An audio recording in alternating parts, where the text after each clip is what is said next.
Hey. So, Dr. Amy Shah, how you doing? Great. Thank you so much for having me. I'm doing great. That's awesome. Thanks for your time. So you told me a second ago it's 10 in the morning for you, is that right? Absolutely. Yeah. It's crazy how our time zones, I love how technology lets us talk to people all over the world real time, but it's still blows my mind that it's evening for you, morning for me. I think it's just truly fascinating. Are you talking on your phone as well? Are you doing a call on your phone? See, that's what I'm Yes, I'm saying. doing, Like you yeah, yeah, connected on your phone. I'm in UK and you're where? in the US, Scottsdale, Arizona. Arizona. Lovely.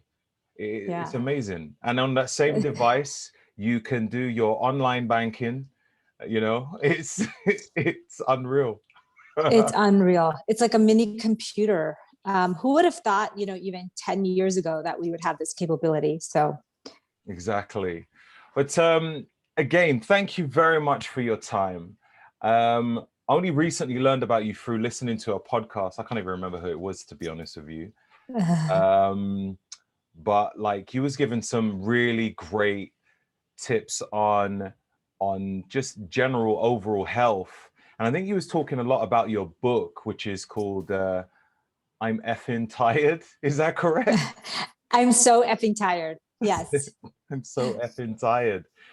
Would you be able to give like first of all, so I went through your website and you've got a little story about yourself. I don't know whether it's an introduction as to how you got into the book, but Yeah.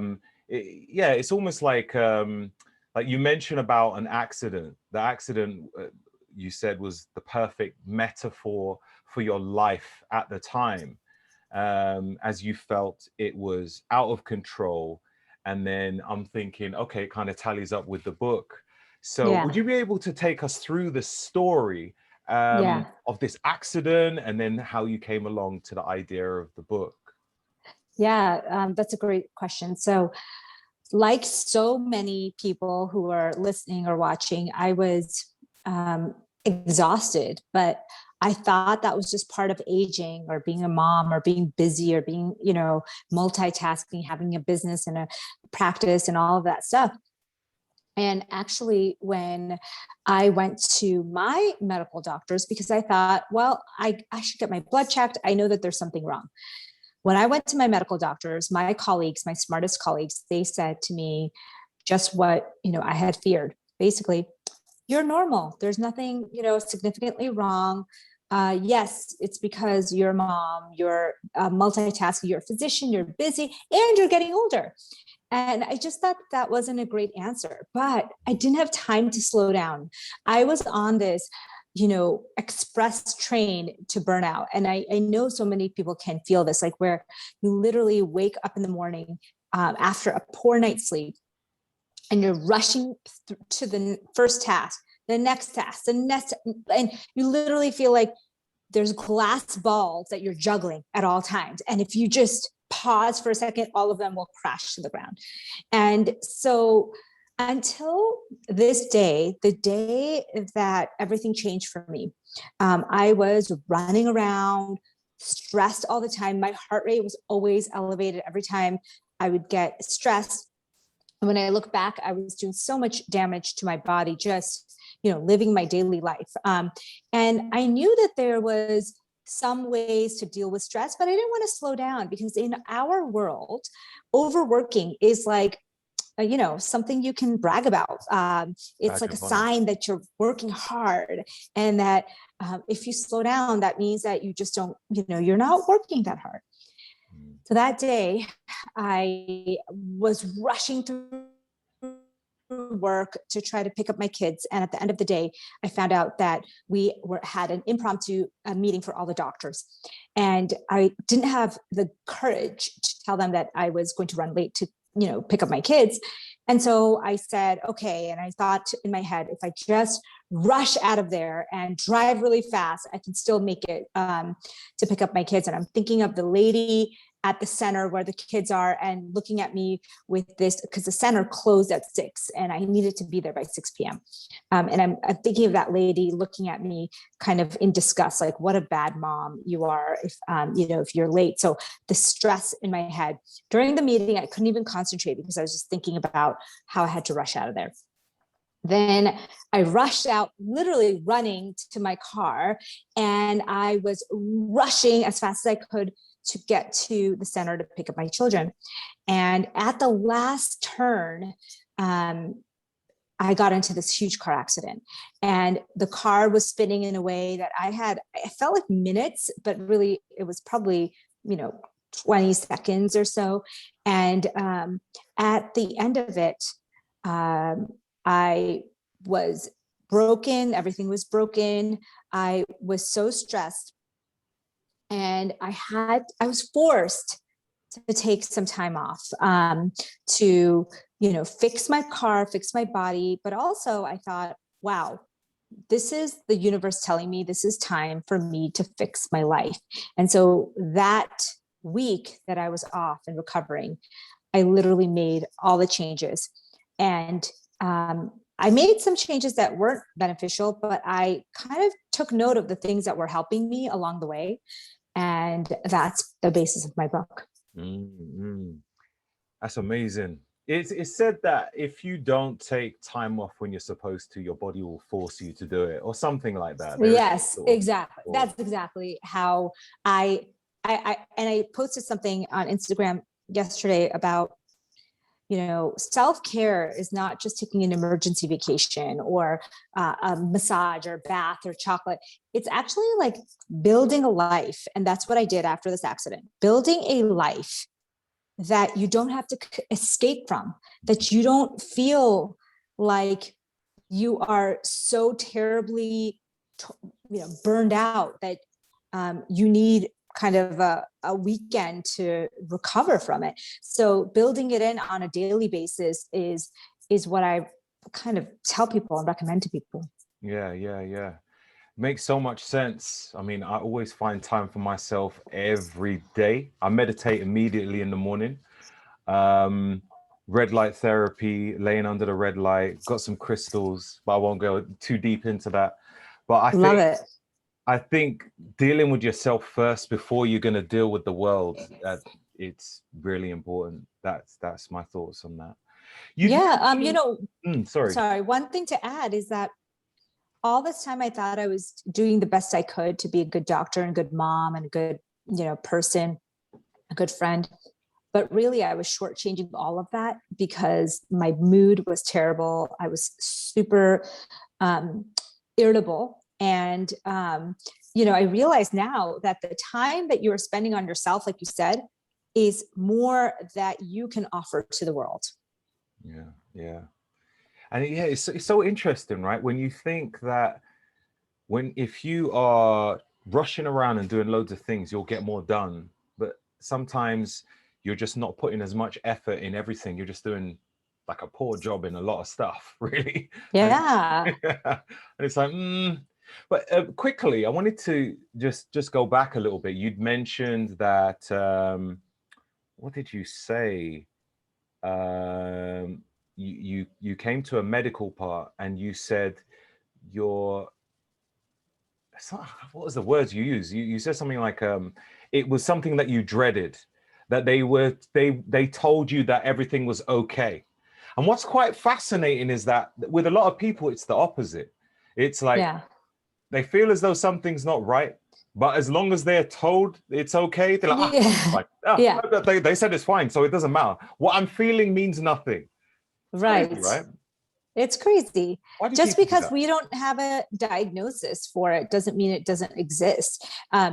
I learned very quickly that through my medical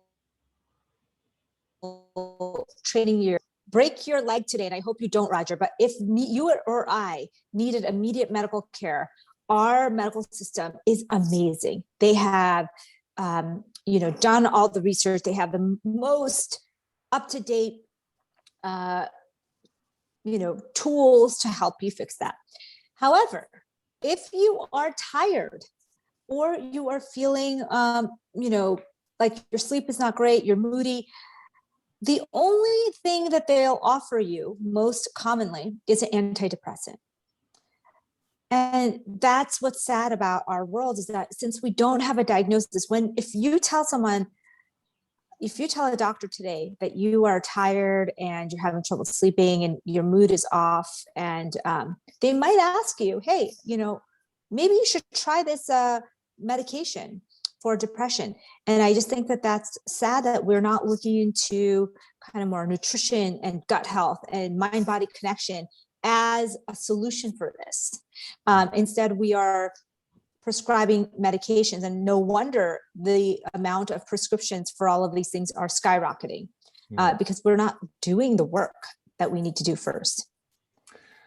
I've heard somewhere that medical professionals are probably given about a week worth of nutrition training, but everything else is based around drugs and other stuff like that. Is that true? Is that quite accurate, or how would you? Yeah, I mean, the good thing is that medical schools now in the last few years have really been incorporating more nutrition. But when I was trained, I actually was a nutritionist undergraduate. Before, in America, you have to finish your undergraduate studies before you start medical school.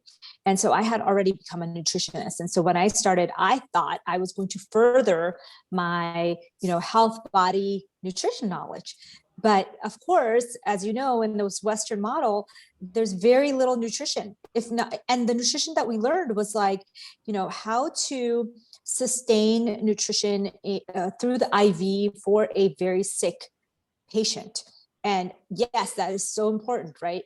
But no one ever taught us how do you treat people who are trying to optimize, like someone like you, and someone who's working out, someone who wants to be at their peak performance. Nobody taught us that. And that's why when people go to their doctor asking that question, they don't have an answer. That's crazy. It's crazy. It's true though. I haven't been to the doctor for a very long time, but when I did, it was only ever to do with, they'd only be able to talk about medication. Yeah. If I had a sustained cough, people are like, okay, antibiotics. It's quite funny. Like, yeah, there was no question about diet. And I think that I have to say that I am such a huge fan of, as you know, in this last year, the doctors, the nurses, the medical profession has put themselves in the forefront, and without them, we would have nothing, right? But on the other hand, when we're talking about optimizing ourselves, when we're not sick, which I hope that a lot of us go through periods of life where we're not sick, we don't have a source to turn to for optimization. Like what you've learned for yourself, probably, I'm guessing, you can tell us if this is true, is through your self-study, through people that you trust that are, peripherally attached to the medical world, and through experimentation. Absolutely. And yeah, and I Magazines wish there was at the more beginning as well. Right. So I wish there was a framework for people, so you don't have to just kind of guess. And, maybe you were lucky, or this, I was lucky, but I wish there was more of a framework to help people through this. And that's what motivated me really to write a book in the first place and start my Instagram account or do any of these things that I do. That's awesome. Like, you're doing a great job. Yeah, there's lots on your page. What would you say is the main reason? I don't know. Is there a main reason for burnout? Would you say it's just trying to tackle everything all at once? Or would you say it's mainly work, mainly family? Is there, like, when people come to speak to you, is it everything all at once, or is it like one main thing that is the main issue, would you say? I think that it's two things, right? It's like saying you have built a house that is not strong. You need to build your own brick house so you can weather any storm, right? And we have storms all around us. Like, our society has created storms all around us. So number one is building that brick house, meaning a mind, body, spiritual brick house, so that you can get through all of the storms, because you can't control what your boss, what the government, what, the world will throw at you, but you can control yourself.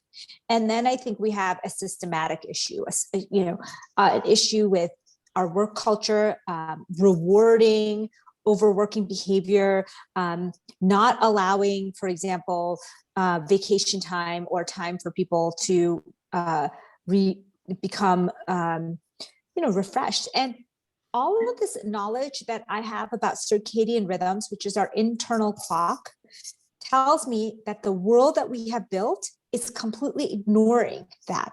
We have our whole body, from brain to feet, all of our nerves, all of our work on this clock.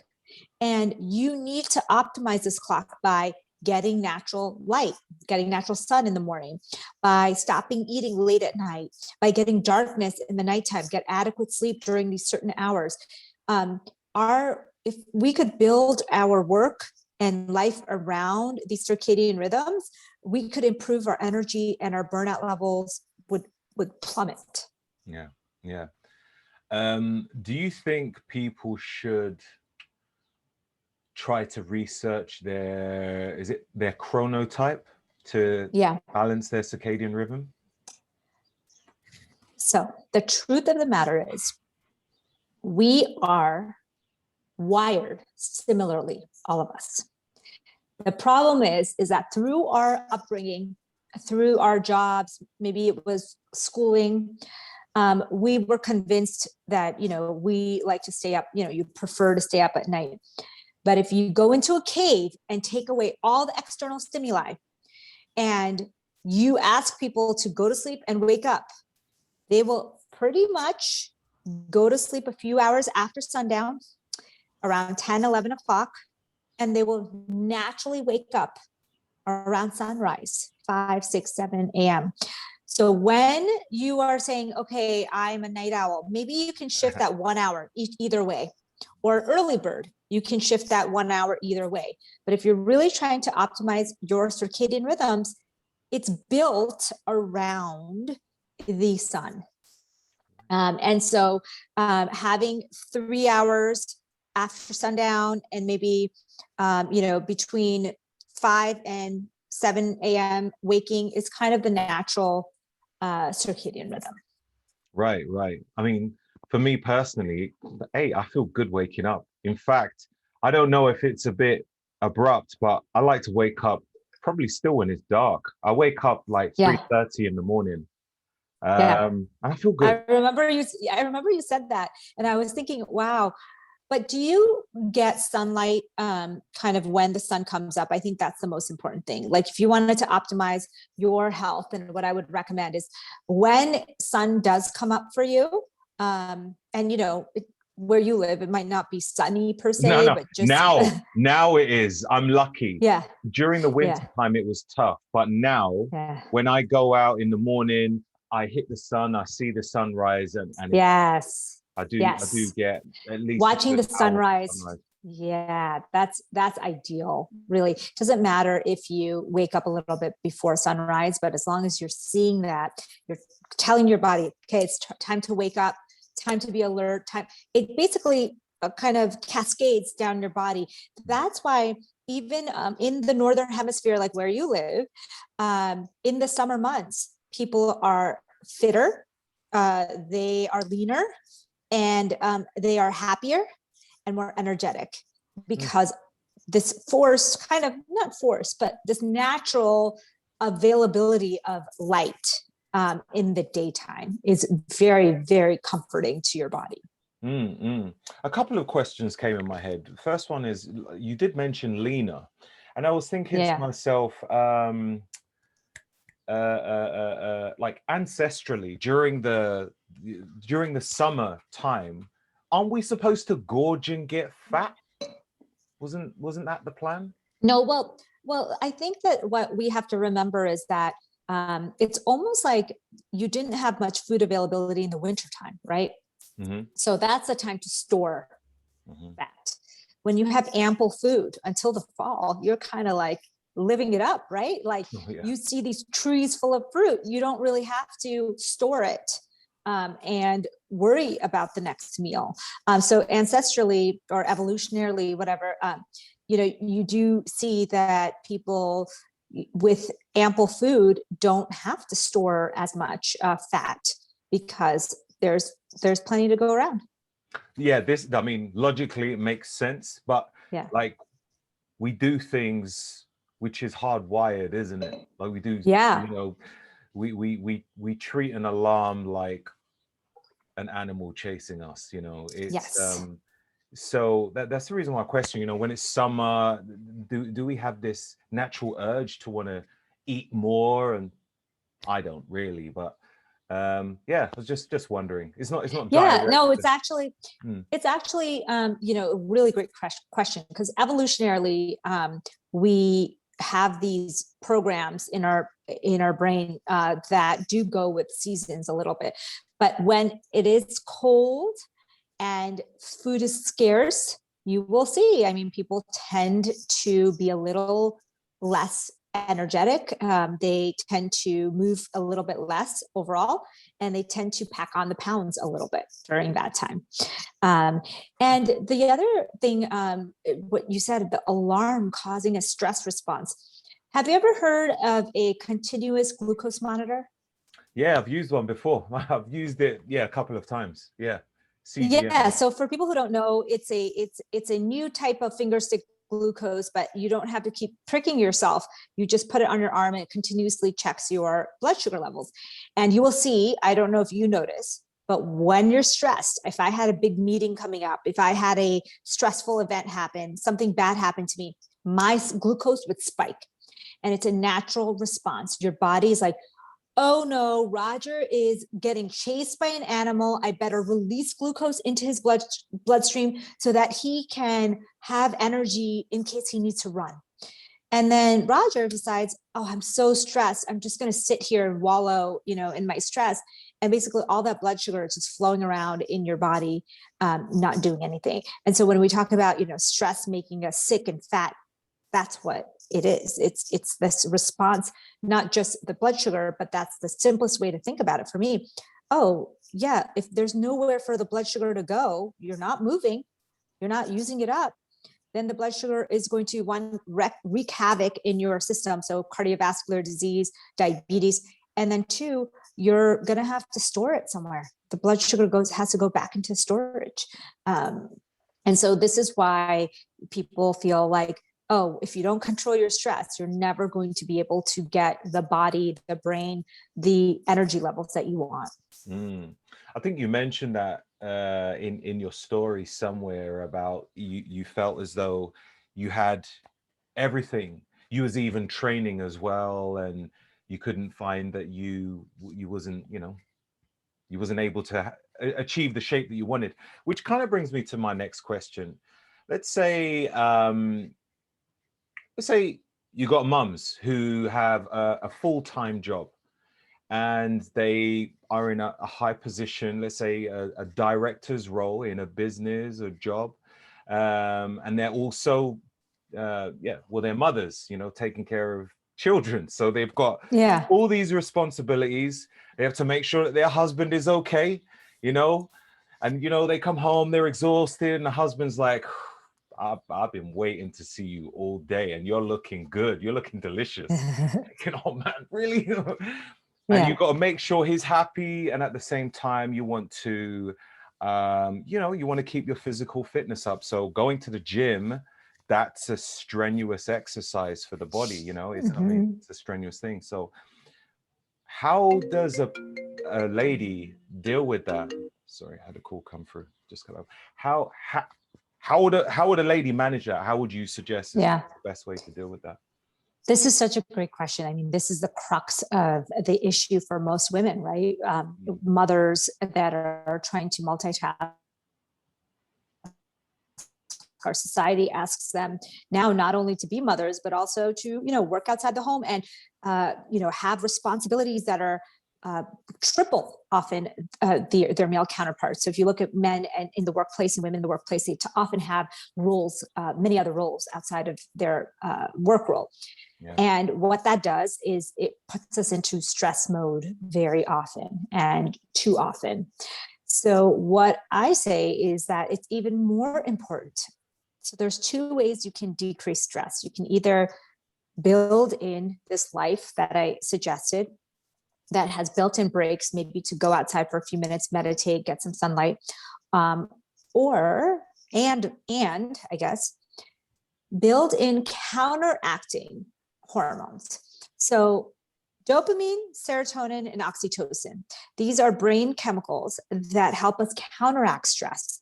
And when women, especially moms who are running around, they are not giving themselves a chance to get a dopamine, serotonin, or oxytocin burst, they are continually fighting that stress response. So I say it's twofold. You have to decrease the stress in your body by, building in breaks, whatever, vacations, time every day to yourself. I suggest at least 1 hour, to many women are like, what, 1 hour? That's a lot. No, that's essential, right? That can be your workout time. That can be your meditation time. Just keep it for yourself. And then counteract those stress chemicals with activities that produce dopamine, serotonin, oxytocin. So dopamine is your reward brain chemical. So if you start a new activity, say you're learning a new language, you learned cooking, a new task, a new sport, dopamine is very rewarding. So you get better, you feel motivated to do more. That's your reward chemical. And then there's serotonin, which is kind of the blissed out good feeling that you might get from meditation or yoga or doing something you love, like dancing or singing. Very good for a serotonin burst. And then you have your oxytocin, which is your love hormone.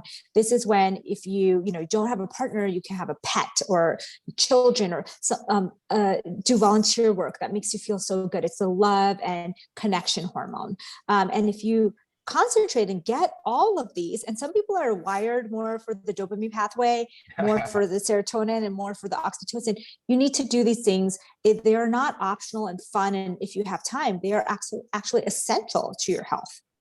So yeah, building in those is basically a two-pronged approach. Wow. I've always known of the dopamine, oxytocin, serotonin, and endorphin, but I've always wondered, like, how are they different? Like, obviously, I think oxytocin is the most obvious one. Mm-hmm. Like with endorphins, I'm like, okay, what is endorphins? I know, like, when you train, I think you're supposed to release some endorphins, and maybe if you take some drugs as well. Watch some pornography. But I'm like, okay, what's endorphins? Like, what is endorphins? What did you say that was? Endorphins are like the feel-good chemicals that happen when you say, like, you exercise. That's a great endorphin burst. High intensity exercise. In fact, I'll tell you the best way to think about it. I know you train a lot, so that runner's high that people feel when they run a lot. They almost get addicted to running because you get, at some point during your run, you get this high. And that's the endorphin burst.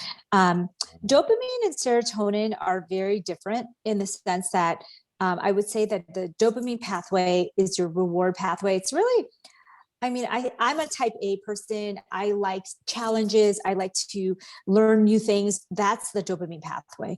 The serotonin pathway is a chill out, very blissed out pathway. So some people prefer more of one or the other, but either way, you need to get all of it.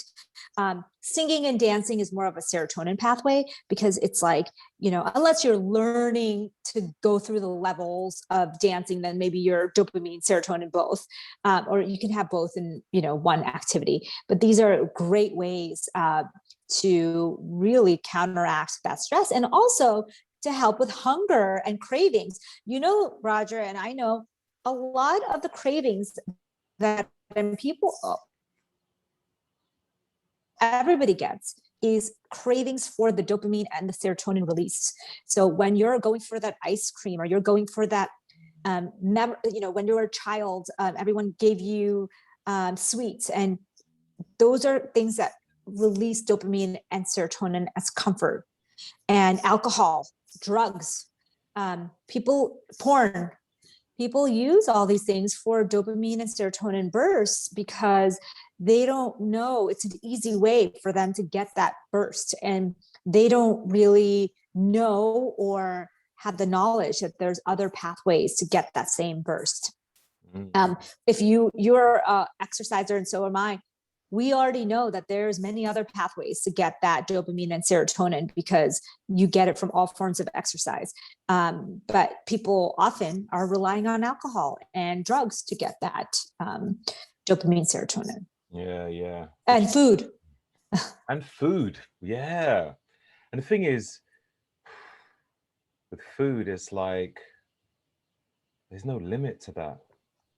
Yeah. I mean, you could be drunk and disorderly on the street, and you can, get locked up, and there's a limit. But like with food, like you can buy as much as you want, and there's even children, children. And I want to.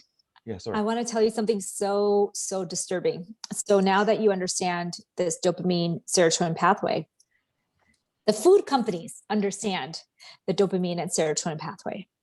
So what they do is they create just enough that you get a release, but not enough that you feel satisfied.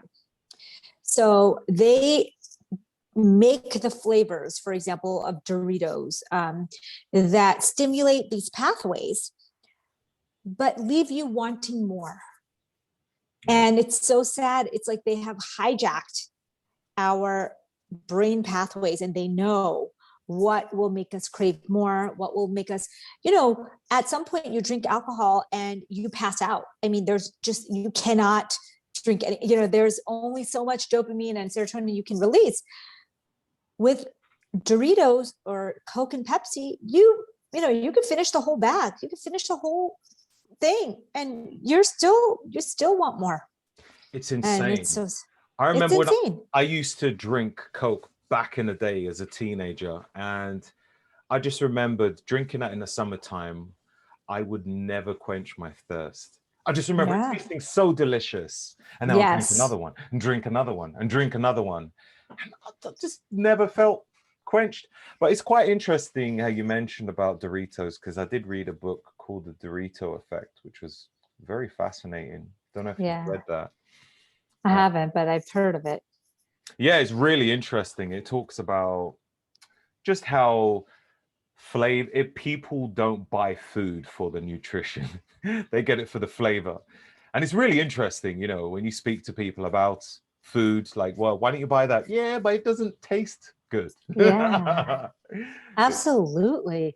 It's all about taste, right? Our brain. So going back to our evolutionary pathways, just really quickly, if you're walking in the summertime, think about thousands of years ago, you're walking and you spot a big tree full of fruit. Your brain remembers that.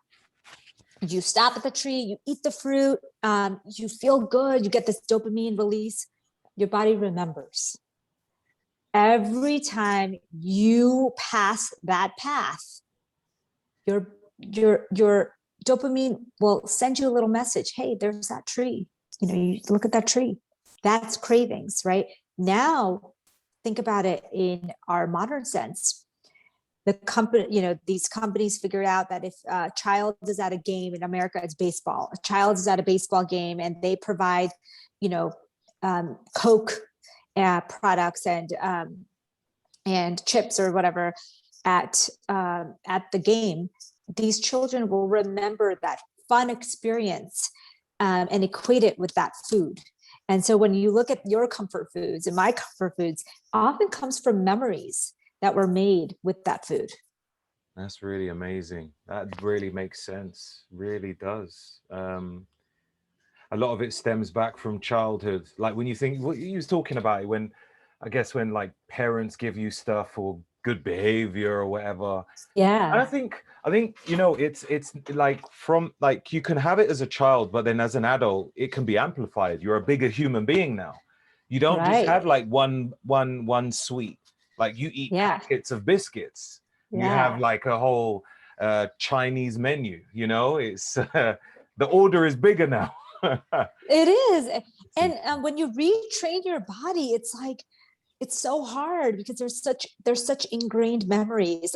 You know, I don't know what kind of diet you follow, but I know that a lot of people have a hard time, say, cutting out meat or cutting out dairy products. Like, for example, I'm Indian, and you know, when my memories were made through childhood, giving dairy products like sweets are all dairy, and so when I noticed that I had an intolerance to dairy and I was trying to cut it out, it was so difficult.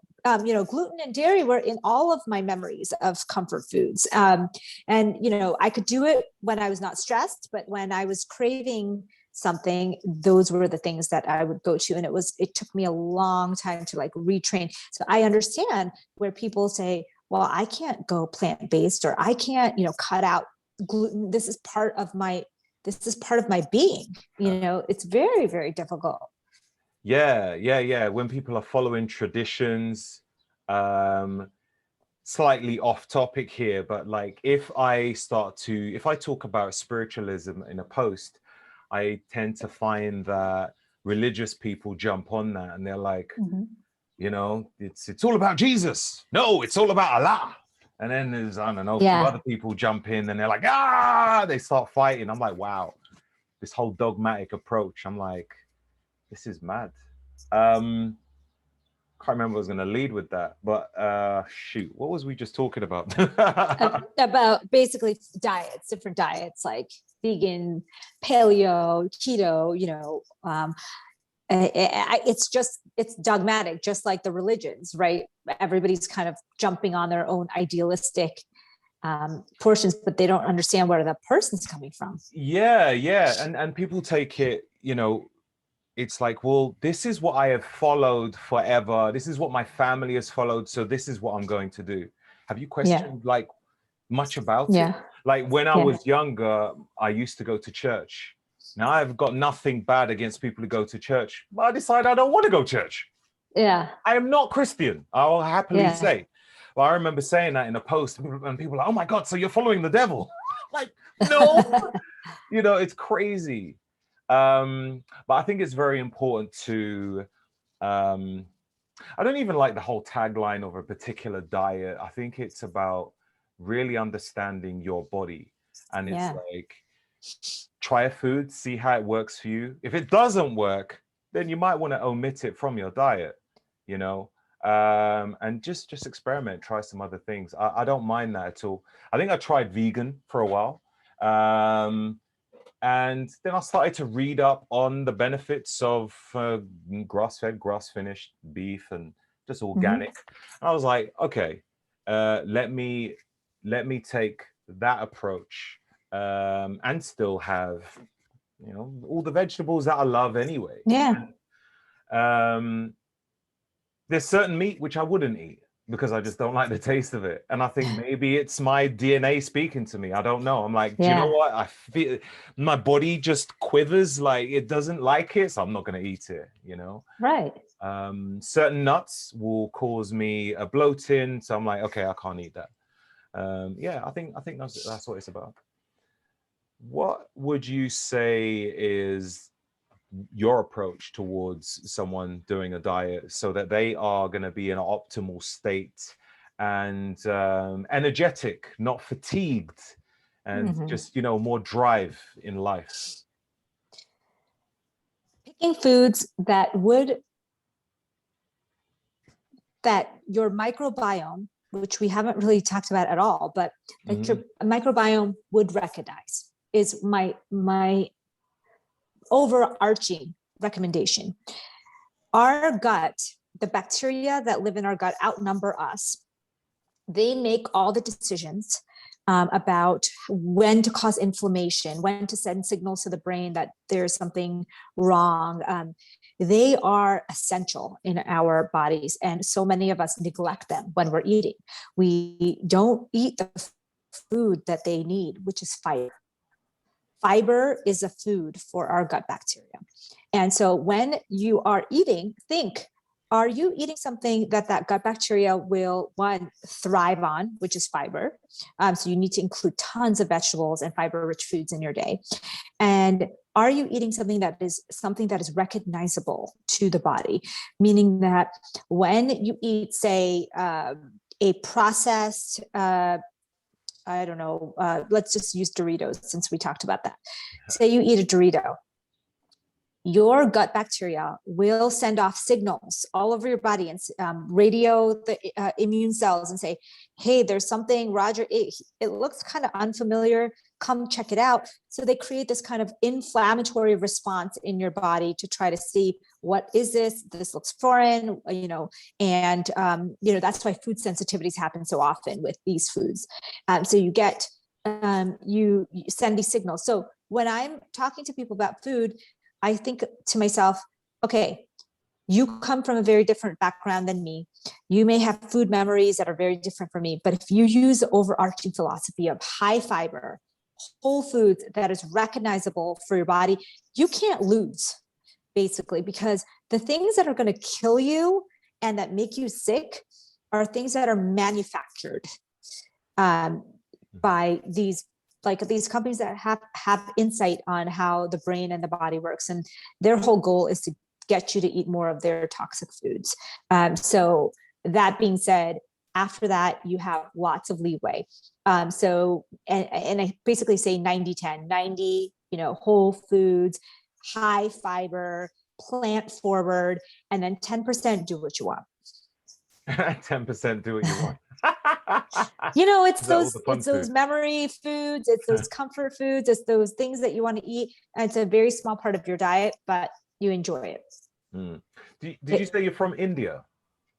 Yes, my parents are from India, and we actually moved to the United States when I was 5 years old. Okay. Which part are you from? Gujarat. Well, my parents lived in Maharashtra when I was born, but my family is from Gujarat, which is northwest. Oh, okay. Do you still eat some of the traditional foods? Yes, I love Indian food because I've learned that the spices that Ayurveda has infused into Indian cooking are the healthiest in the world. Turmeric, black pepper, ginger, garlic. I mean, these are foods that we should be. For example, I'm drinking a chai right now. Okay. The ingredients of chai were created by these Ayurvedic sages for the king. 5,000 years ago, the king said, I want something that is healing, medicinal, but delicious. And so they put together some spices together, they boiled tea, they added, and that was chai. So when I look back at my background, and I'm like, wow, I used to shun when I was going through medical school and my training, and I went to the best schools in the world. We shunned Ayurveda. We said Ayurvedic medicine, that's like, not, that's stupid. And now we're learning, whoa, these people knew these spices were medicinal. They act as medications in your body. And you should be incorporating them. So I've really started to incorporate that more and more since I became an adult. Oh, amazing. So do you talk about these spices with clients at all? Oh, absolutely. Yeah. I talk a lot about using these spices on a daily basis. Yeah. I remember speaking to a coach who said that when he's working with clients, whatever their traditional food is, he works around the macronutrients of whatever their tradition is. I'm sure that's something to do with, the microbiome. Yeah. What's your thoughts on that? Would you say it's a sort of like ancestral diet, or is it just or genetic diet, or what's your thoughts on that? So cool that you asked, because I was just reading a study yesterday that said microbiomes, your gut bacteria makeup is very, very, very unique to you. It's like your fingerprint, and it's very it's dependent on the person, and you can have a very different microbiome than me, and we can both be very healthy. And so that's where tradition and ancestral and ethnicity can come in, because a lot says a lot of, but still be super healthy, as long as we're kind of following that paradigm of eating lots and lots of vegetables, eating low sugar and processed foods, and eating a wide variety of, spices and other nutrients. Do you reckon we need carbohydrates? I do think we do. I think that living in a ketogenic state is something that you can do temporarily, but it's not a way of life. Our bodies are meant, we're so quick to switch to carbohydrate use because our bodies are wired, designed to have carbohydrates, and that's the optimal and preferred fuel. And so I think that there's nothing wrong with, going into a ketogenic state, going back and forth, which can be really healthy, or doing it for short periods of time, but it's not a long-term solution to, live. And as you know, it's almost impossible to live that way. Well, with the food choices which you have around us, it's very difficult with what's shoved in your face. The moment you step in the supermarket, they got like sodas, cakes. Yep.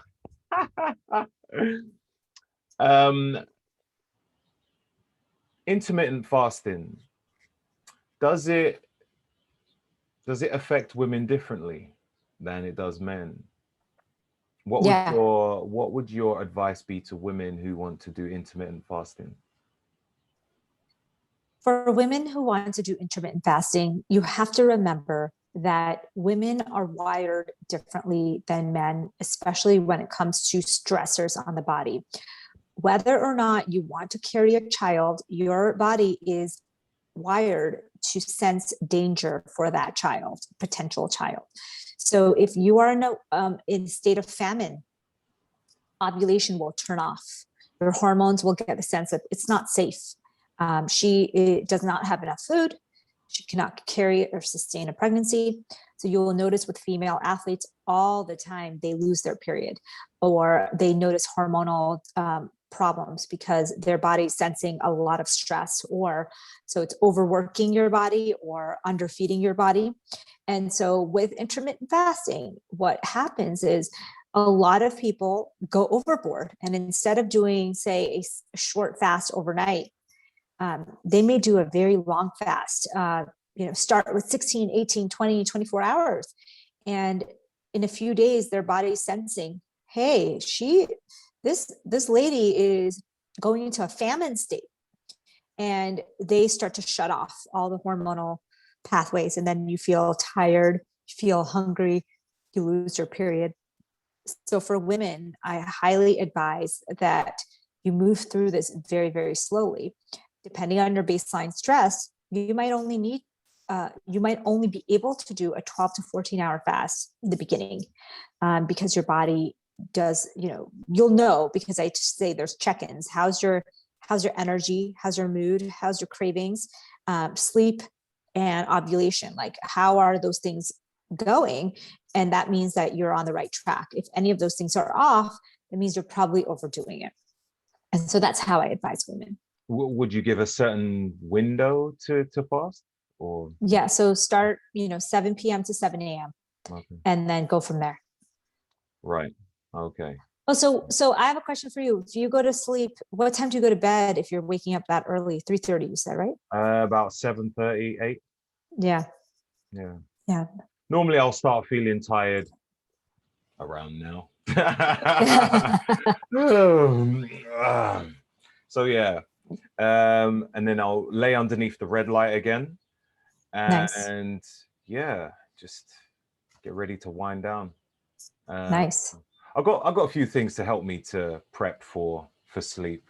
I've got something called a sensate, which don't know if you heard of sensate. It's like a vagus nerve stimulator, rests around here and vibrates. I've got something else called what's called brain tap, which is like a visor with lights in there. I think it has like light therapy in there, and with some headphones that gives isochronic tones and binaural beats. And the whole idea is like kind of whatever setting you put it on, it will Oh, nice. send you there. Like, you I know, if love you want to be it. wired up, then you can, you know, prep you for a day. If you want to be prepped for sleep, if you want to send some subliminal messages, positive thinking, I don't know, you want to engage in a new task or something, you know, open your learning. It's really cool. Do you like, do you recommend either of those, the Sensei or the Brain Tap? Yeah. Both.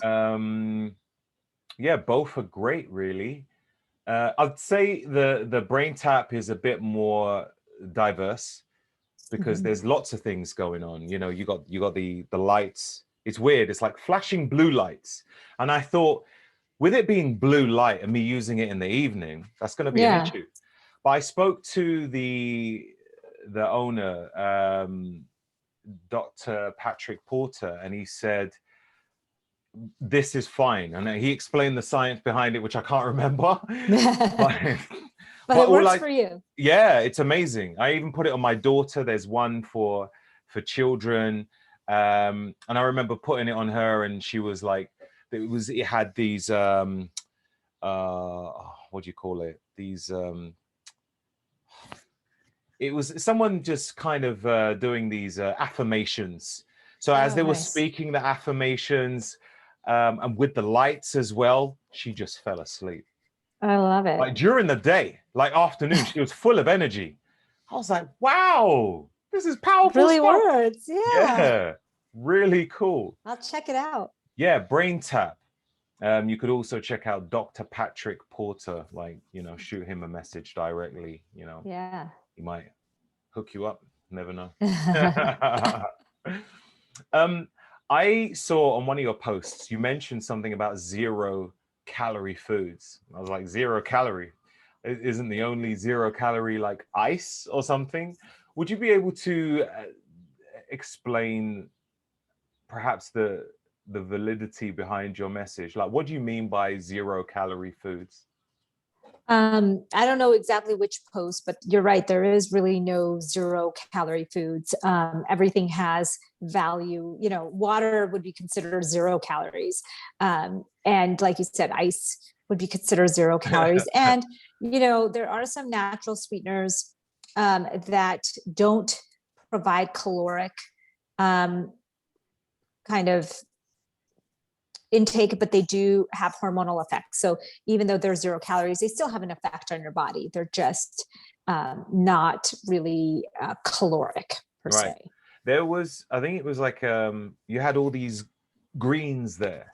Oh, right. And I basically said there's no such thing as a 0-calorie food. You should. Oh, right. There's no such thing. Yeah. Right. Cool. Yeah. Cool. Yeah, I think there's many people who focus a lot on macronutrients as opposed to micronutrients. Yeah. And funny thing is, that happens a lot with athletes. Yeah. You know, competitive bodybuilders, fitness models and stuff that, you know, they look incredible. But, you know, as we talk about microbiome, many of them are quite depressed, look amazing. Yeah. They are not nice people to talk to. Yeah, absolutely. What would you say to those who need to understand a bit more about micronutrients? Like, what's the benefit of that over macronutrients? Right. So our body is not a machine, right? Our body is not a basically calories in, calories out machine. And that's, I think, where the errors happen when you're an athlete or a bodybuilder or someone who's trying to get very fit. Because what our world tells you is that, hey, eat this number of calories, no matter what it takes, but make sure you get this much grams of protein, make sure you get this much grams of fat. And the focus is not on food quality or the fact that we're trying to eat for our microbiome. The focus ends up being, you know, just numbers. And I think what we realize is a lot of these people are suffering from micronutrient deficiencies, and actually large nutrient deficiencies, because you are eating foods devoid of natural phytochemicals and vitamins. For example, if you look at a vegetable, say kale or spinach, you cannot recreate that in a pill.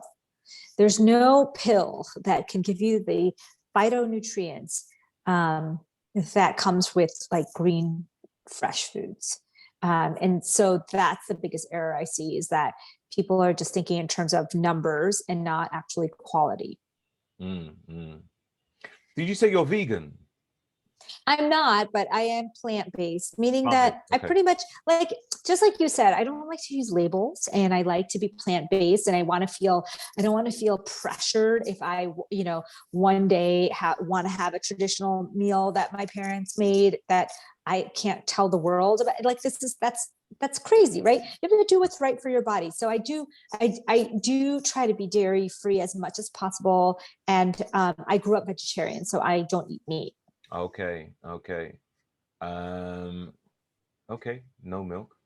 Does your parents have milk or not? Yeah, they do. They eat a traditional. But you know what I taught my children, and I teach my parents, is that animal foods are dairy, or animal foods in general, are meant to be small additions to your diet, not the mainstay of your diet. And so if you can think of it in that way, whether it's dairy or meat, you will feel better. Meaning that if you focus on getting high fiber vegetables, foods that have high fiber naturally, like oats and lentils and beans, you will, and then you supplement with whatever, if you like, beef, whatever, supplement with a little bit, but the focus should be as much plant matter as possible. Right. What's your thoughts on oxalates and lectins? So lectins, for example, has been debunked at this point. So basically, you don't really have to worry. Unless you're eating insane amount of lectins, it's not going to cause a problem. If you are, for example, you said certain nuts for you cause a problem. Yes, you should avoid them, or you should soak them and see if you can have them in small amounts. But usually what the problem is that the microbiome is so broken that anything that's irritating is going to irritate it.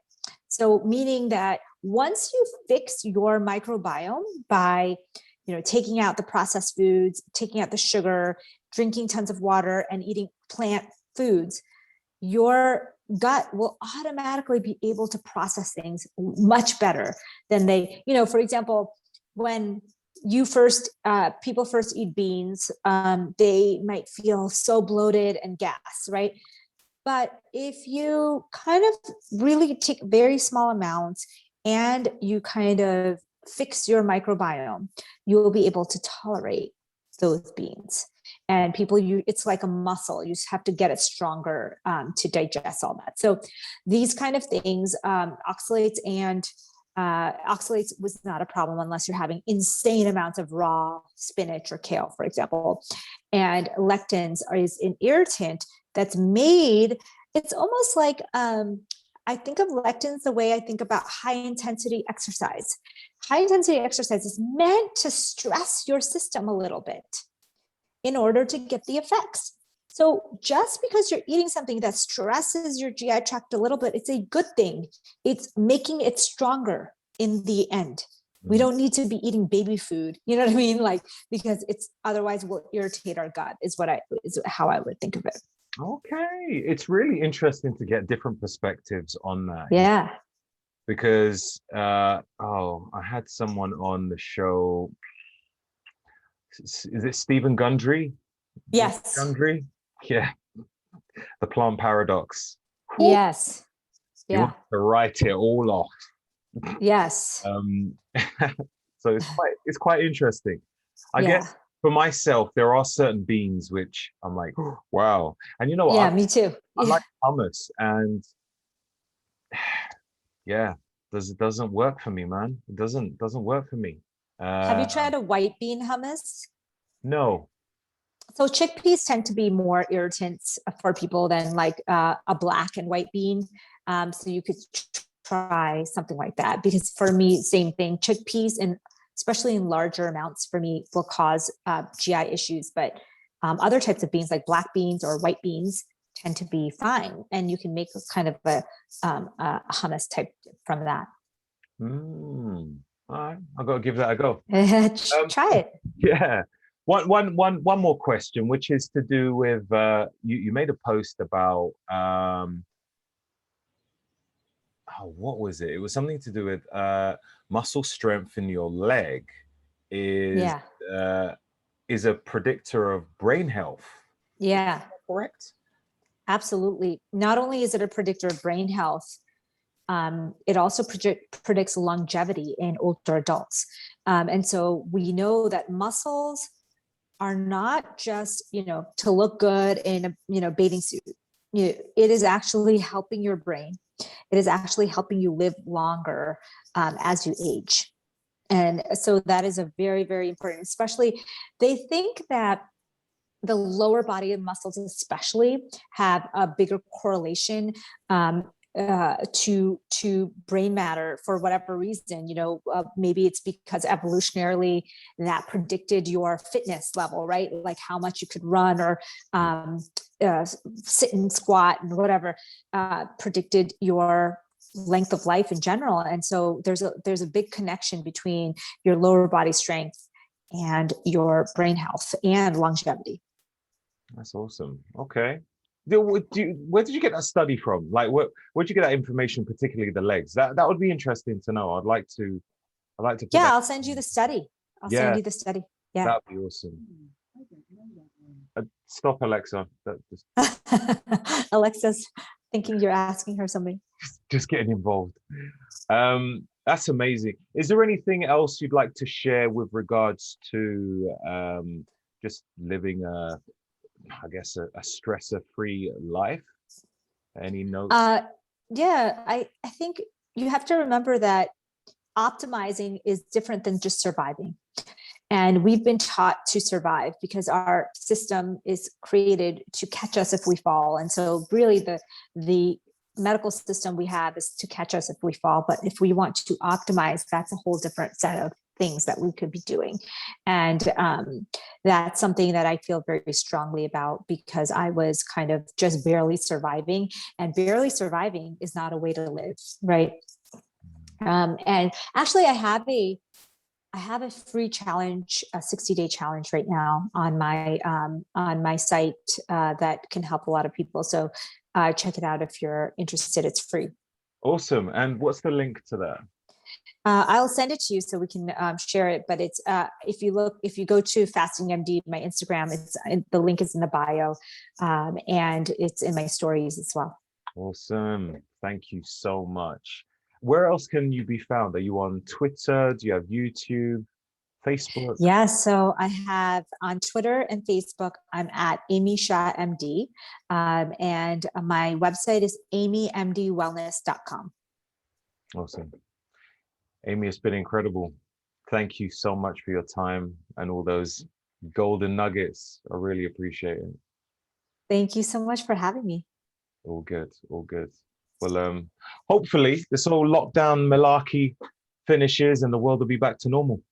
Oh yeah, seriously. Are you guys back to kind of normal state in some ways? I think it's a temporary normal. I don't know what's happening. There's a lot of talk that there's going to be another lockdown. So there's a little bit of freedom at the moment. Wait, there's going to be another lockdown? Why? I don't know. To be honest, I don't listen to the news. I just... Oh yeah, same. That's part of my optimization challenge. Yeah. It is. I haven't watched the news since, I think, 2004. I think that was the last time. I just hear bits and pieces and I decide what I'm going to listen to. All right. Is that fact? No? Okay. Not interested. Yeah, exactly. Exactly. I love it. But yeah, again, thanks so much. Hopefully we'll talk again soon. Yeah, that'll be awesome. Thank you so much for having me. No worries. Take care. Okay. Bye. Goodbye.